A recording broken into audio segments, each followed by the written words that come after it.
Miss Glou Glou.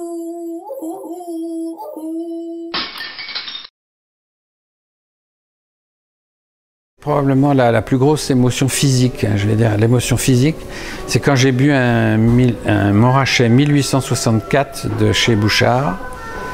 J'étais tellement impressionné, enfin c'était tellement unique que c'est comme si la Terre s'arrêtait de tourner autour de moi. Alors qu'on était plusieurs, et tout d'un coup j'étais seul dans une espèce de bulle où la Terre ne tournait plus, j'étais avec ce vin-là. Ça, Et une autre fois, j'ai une autre impression physique, c'est avec Yquem 1900.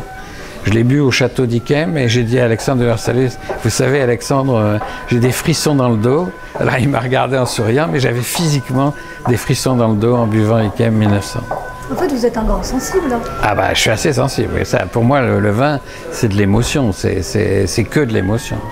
Et donc, à un moment donné, on perd toute notion d'analyse physique. C'est au contraire que de la sensation, que de l'émotion. Et pour moi, le vin, ça doit être ça.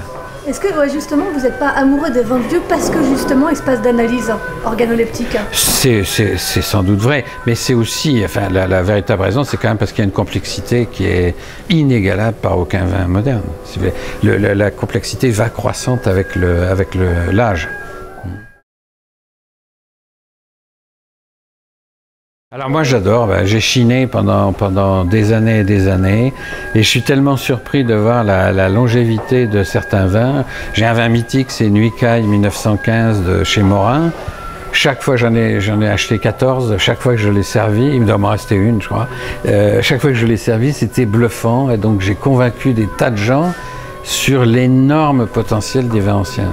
C'est absolument fabuleux, y compris chez les obscurs, les 100 grades, c'est assez fascinant. Pas besoin de grandes étiquettes pour faire vieillir alors? Non, alors bon, quand même le pourcentage de vins qui résistent bien au temps est quand même plus grand chez les plus grands. Bon, mais il y a tellement de bonnes pioches.